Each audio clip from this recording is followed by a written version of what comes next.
안녕하십니까. 갤라호른입니다. 일간 차트에서 머리 어깨형 패턴을 형성하고 97대까지 내려갔던 달러 인덱스 선물은 반등하면서 20일 이동 평균선을 넘어서려는 시도를 이어가고 있습니다. 99.84에 머물고 있는 달러는 100.04대에 걸쳐 있는 20일 이동 평균선을 눈앞에 두고 있습니다. 일단 달러가 100대에 진입하는 것은 그리 어렵지 않게 보입니다. 문제는 달러가 100대에 진입한 다음 그 기세를 얼마나 유지하느냐인데, 강한 기세를 유지하는 것은 다소 힘겨울 것으로 예상됩니다. 달러가 반등에 실패한다면 98대에서 바닥을 확인한 다음 다시 21선 통과와 100대 안착에 나설 것으로 예상됩니다. 지난 4월 하순 4시간 차트에서 갭하락으로 출발했던 달러 인덱스 선물은 갭을 메우고 상승 추세를 형성했습니다. 한때 100을 넘어서며 100.20대에 있는 120일 지수 이동 평균선도 넘어서려고 한 달러 인덱스는 99.80대에서 숨을 고르고 있습니다. 상승 추세선을 그리며 직각 삼각형 모양을 그리고 있는 달러는 120일 지수 이동 평균선을 다시 한번 넘어서려는 시도를 할 것으로 보이며, 그 시도는 성공할 것으로 전망됩니다. 4시간 차트에서 조정에 들어간 달러는 상승 추세선을 견고하게 하고 20일 이동 평균선에서 지지를 받고 반등했다는 점은 달러의 긍정적인 요인입니다. 그렇다고 이번 주 달러가 첫 번째 시도에서 120일 지수 이동선을 넘어선다는 것은 아닙니다. 한두 차례 공방을 겪은 다음에 121선 상단에 안착할 것입니다. 단기적으로 달러의 상승을 기대하더라도 중장기적으로도 이 흐름이 이어질 것인지는 좀 더 달러의 동력을 점검한 다음에 판단을 내려야겠습니다. 달러가 100대에 진입한 다음에는 101 중반에서 추가 동력을 시험받을 것으로 보입니다. 달러가 101.30대를 무난히 넘어서지 못한다면 120일 지수 이동 평균선 부근에서 일단 상승 에너지를 축적할 것으로 예상됩니다. 지난주 금요일에 발표된 4월 비농업 부문 고용지표는 예상보다 양호한 17만 7천 명 증가로 나타났습니다.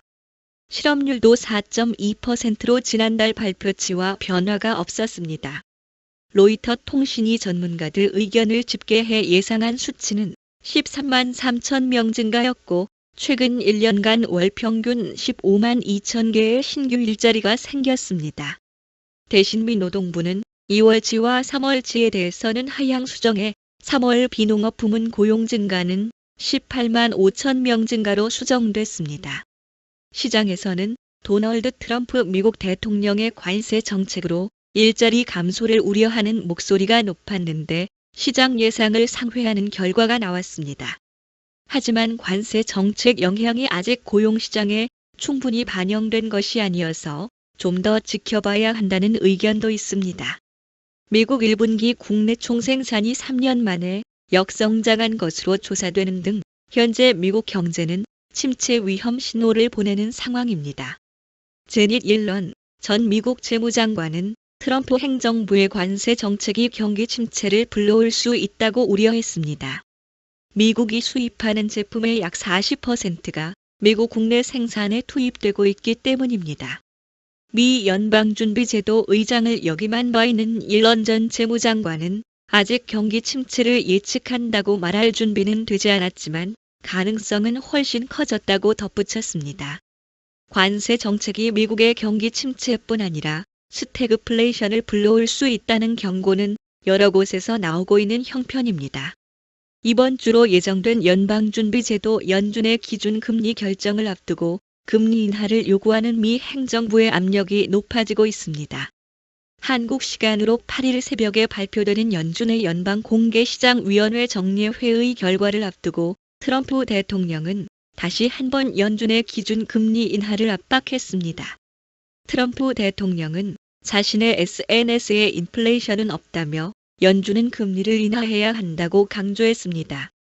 트럼프 대통령은 기준 금리 동결을 고수하고 있는 제롬 파월 연준 의장을 향해 퇴진 압력을 가해왔고, 실제로 파월 의장의 해고를 논의했으나 재무장관 등이 만류한 것으로 알려져 있습니다. 스콧 베선트 재무장관도 폭스 비즈니스와의 인터뷰에서 현재 미국채 2년물 금리가 기준금리보다 낮다는 사실을 거론하며 연준의 금리 인하 조치를 강조했습니다. 미 국채 2년물 금리는 3.66%이고 한때 폭등했던 10년물 금리는 4.21%까지 내려갔습니다. 연준은 연초 이후 기준금리를 4.5%로 동결하고 있고 시장에서는 오는 7일 열리는 연방공개시장위원회 회의에서 금리를 동결할 것이라는 전망이 우세합니다. 시카고 상품거래소 패드워치에 따르면 시장 참가자들은 연준이 5월에 기준금리를 동결할 가능성을 95%로 보고 있고 6월에는 연준이 금리를 내릴 가능성을 57%로 전망하고 있습니다. 갤라호르는 트레이더의 눈으로 시장을 바라보며 투자자 여러분들이 시장에 대한 이해와 통찰력을 갖도록 도움을 드리고자 합니다. 갤라호른에서 제공하는 보고서는 참고용으로만 활용해 주실 것을 말씀드리며 투자에 대한 책임은 전적으로 투자자 자신에게 있다는 점을 유념하시기 바랍니다. 도움이 되셨다면 구독과 좋아요 부탁드리겠습니다. 감사합니다.